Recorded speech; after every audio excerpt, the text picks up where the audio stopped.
Assalamualaikum warahmatullahi wabarakatuh. Waalaikumsalam warahmatullahi wabarakatuh. Innal hamdalillah nahmaduhu wa nasta'inuhu wa nastaghfiruh wa na'udzu billahi min shururi anfusina wa min sayyiati a'malina may yahdihillahu fala mudhillalah wa may yudlil fala hadiyalah.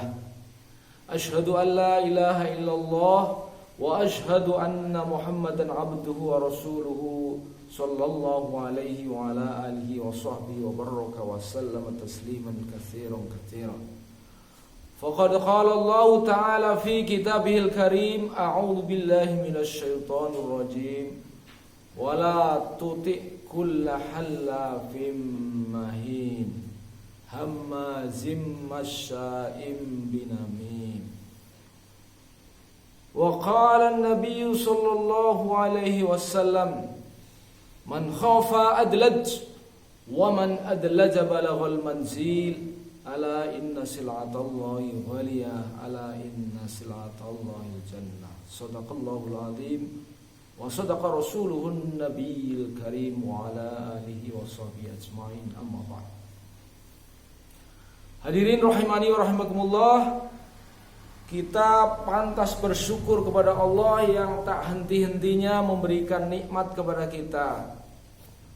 Dan kita hari ini dapat dikumpulkan di taman-taman surga, di rumahnya Allah Subhanahu wa taala. Alhamdulillah. Ini adalah bagian dari kasih sayang Allah. Sebab tanda kasih sayang Allah kepada hambanya, ciri-cirinya bukan diberi pangkat, diberi kekuasaan, diberi jabatan, diberi kekayaan.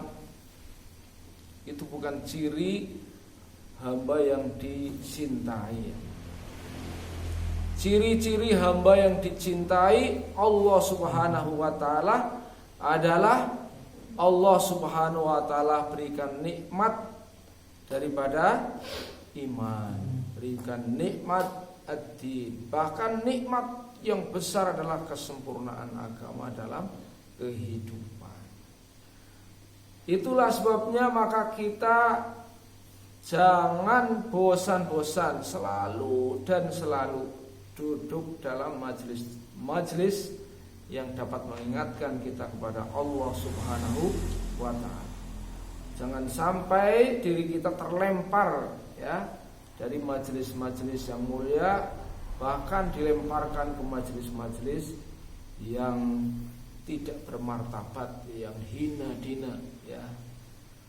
Jadi hadirin rahimani wa rahmakumullah, kesempatan hari ini kita akan melanjutkan kemarin ya pembahasan tentang ghairil maghdubi alaihim waladdallin ya. Bukan jalannya orang-orang yang dimurkai, bukan pula jalannya orang-orang yang tersesat ya. Jalannya orang-orang yang Allah beri nikmat, jalannya para nabi, siddiqin, syuhada dan sholihin adalah jalan menuju keselamatan, jalan menuju kedamaian, jalan menuju ketentraman, jalan menuju semua hal yang didambakan oleh hati nurani kita, jalan menuju kebahagiaan dan kesuksesan di dunia dan di akhirat ya. Maka dalam hal ini sholat yang kita lakukan itu kita bawa dalam kehidupan di luar sholat ya. Bagaimana membangun kedamaian, bagaimana membangun suasana yang tertib, hidup rukun, di mana Allah Subhanahu wa taala berikan kepada kita ketentraman, kedamaian. Inilah sesungguhnya daripada makna sholat dalam kehidupan. Jangan sampai kita sholat tetapi tidak ada asar sholat dalam kehidupan. Apa asar sholat dalam kehidupan? Bisa menciptakan kedamaian dalam diri kita, menciptakan ketentraman, bukan permusuhan ya. Nah ini yang perlu garis bawahi ya. Karena dalam hal ini ya, kita dengan adanya medsos itu banyak sekali permusuhan itu digolakkan, sehingga terjadi di sana sini banyak fitnah, di sana sini banyak hoax, ya enggak? Bagaimana cara orang-orang yang tidak bertanggung jawab, ya, orang-orang munafik dalam tanda petik, ya, dia akan menyulut daripada permusuhan. Ada yang bisa?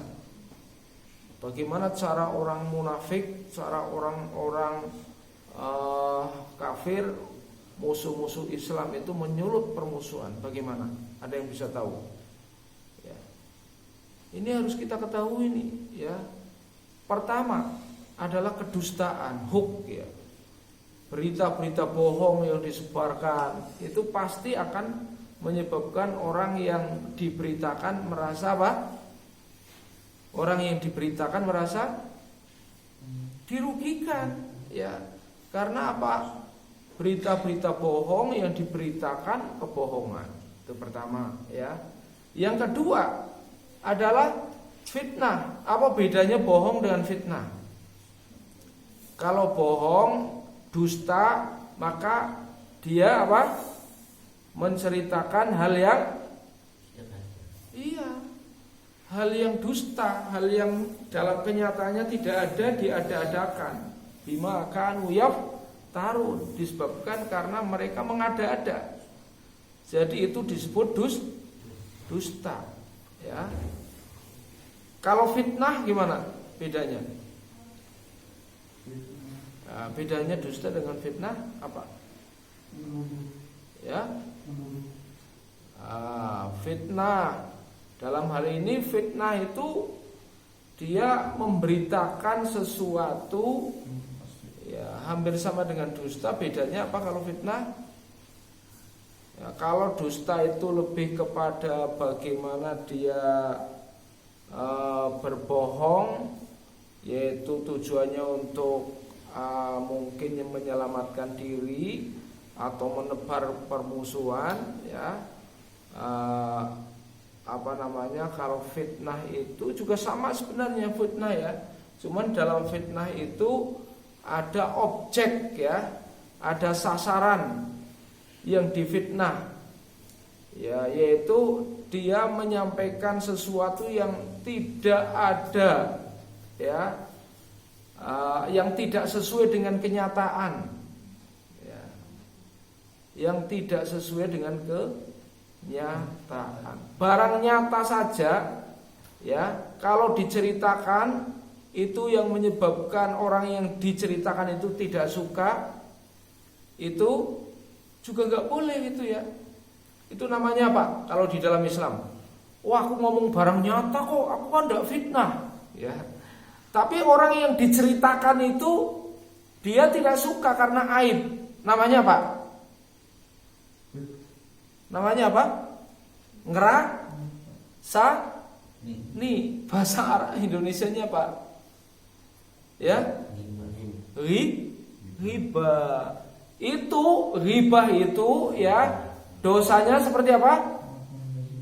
Memakan bangkai daging saudaranya. Misalnya Faris punya keburukan, ya, terus dicerita-ceritain, Faris kan gini-gini. Hei, jangan ghibah. Mana ghibah? Ini memang kenyataannya, gitu, ya. Nah, itu ghibah itu. Nah, kalau Faris nggak melakukan itu, bukan hibah lagi, tapi apa? Fitnah, itu loh, ya. Fitnah itu lebih tinggi dosanya, ya kan? Dari hibah ke fitnah. Kalau hibah itu seperti makan bangkai saudaranya, ya kan? Kalau fitnah asyaddu minal qatl. Al fitnatu asyaddu minal qatl. Fitnah itu lebih kejam daripada membunuh. Membunuh kejam apa enggak? Ngerti apa namanya, berita pembunuhan itu kejam banget, sadis, ya kan? Fitnah itu lebih kejam.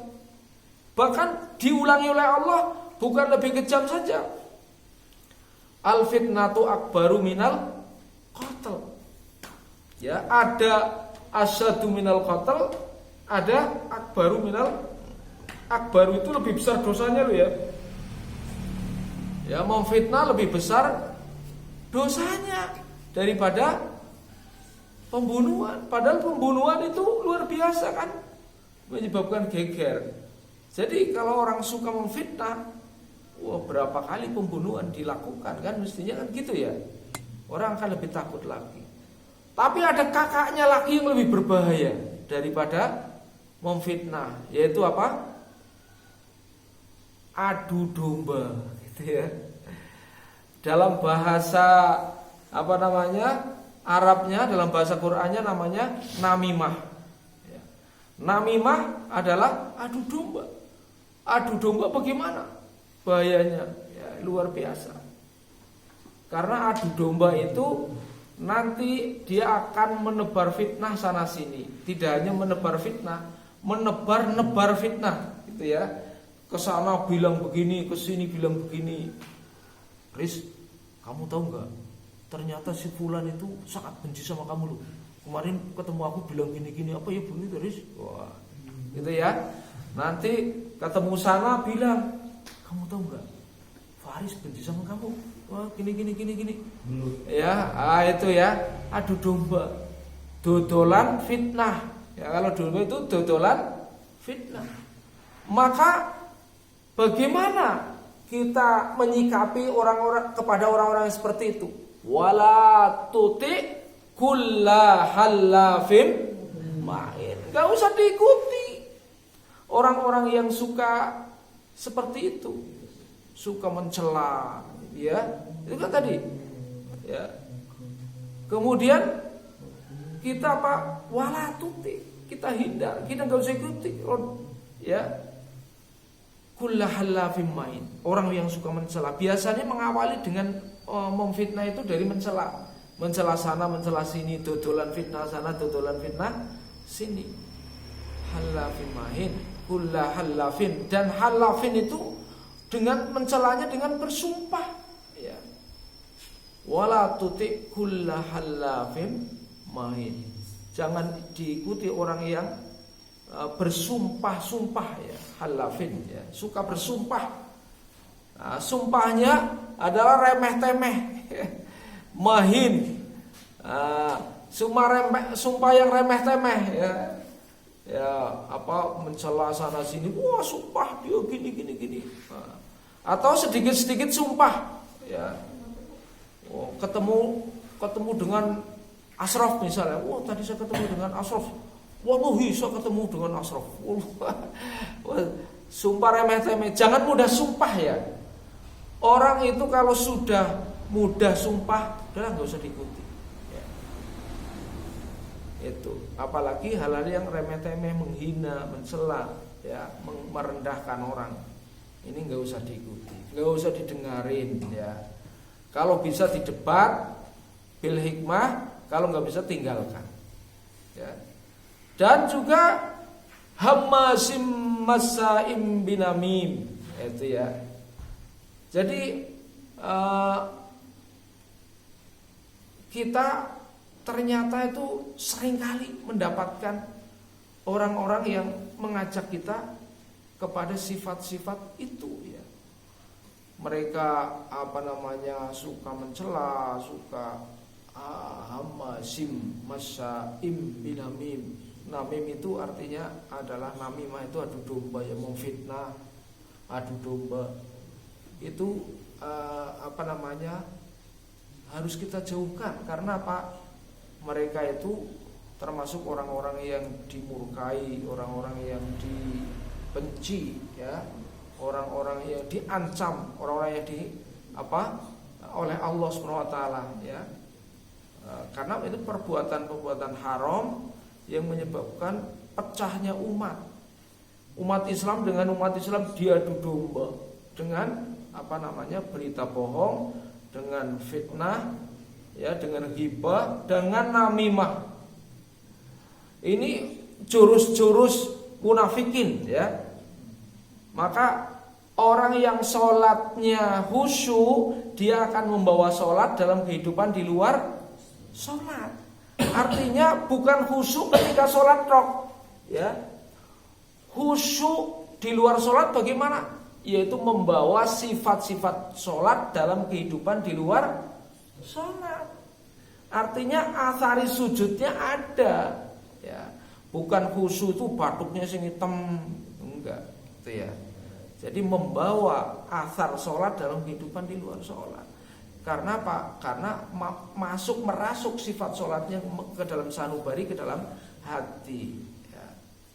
Ini penting sekali supaya kita tidak mudah menjadi penyebab terpecahnya umat, ya. Makanya ketika kita di medsos ini ada adab-adabnya ya, main medsos ya, main WA, main grup ada adab-adabnya, ya. Pertama, kalau kita itu mau nge-share, ya, pastikan yang baik, pastikan berita itu benar, ya. Kalau kemudian tidak benar, ya kita minta maaf kepada grup. Itu satu, ya. Yang kedua adalah apabila kita melihat, membaca berita-berita yang bohong atau berita-berita yang mengandung fitnah, kalau bisa ya kita ingatkan secara individu di Japri, ya. Mas, tolong berita itu apa benar, diklarifikasi karena ini berbahaya bila salah, mengandung fitnah, misalnya gitu ya. Tapi pakai Japri, ya. Nah, seandainya Anda tidak punya kemampuan untuk mengingatkan, hapus saja. Gak usah dikomentari yang jelek, apalagi komentarinya di grup yang jelek, ya. Komentarilah yang jangan dikomentari, tapi dihapus saja. Gak usah baca. Ya, kalau dibaca kok kira-kira ini, ya hapus, gitu ya. Jangan kemudian mengomentari buruk di apalagi mencela di grup lagi mencelanya, ya. Nah, itu kita hindari. Itu adab tertib, ya, supaya tidak terjadi permusuhan, gitu ya. Kemudian yang terakhir adalah kita risau, ya, kepada Allah Subhanahu wa taala agar supaya perkara-perkara ini tidak kemudian menyebar kemana-mana, ya. Karena kalau hoax sudah menyebar kemana-mana, fitnah kemana-mana, yang terjadi adalah permusuhan, bisa jadi dendam, pembunuhan dan sebagainya. Nah, itulah salah satu cermin sholat yang khusyuk, yaitu orang yang membawa athar sholat dalam kehidupan di luar sholat. Terima kasih atas perhatiannya. Mohon maaf atas segala kekurangannya. Billahi taufiq wal hidayah. Wassalamualaikum warahmatullahi wabarakatuh.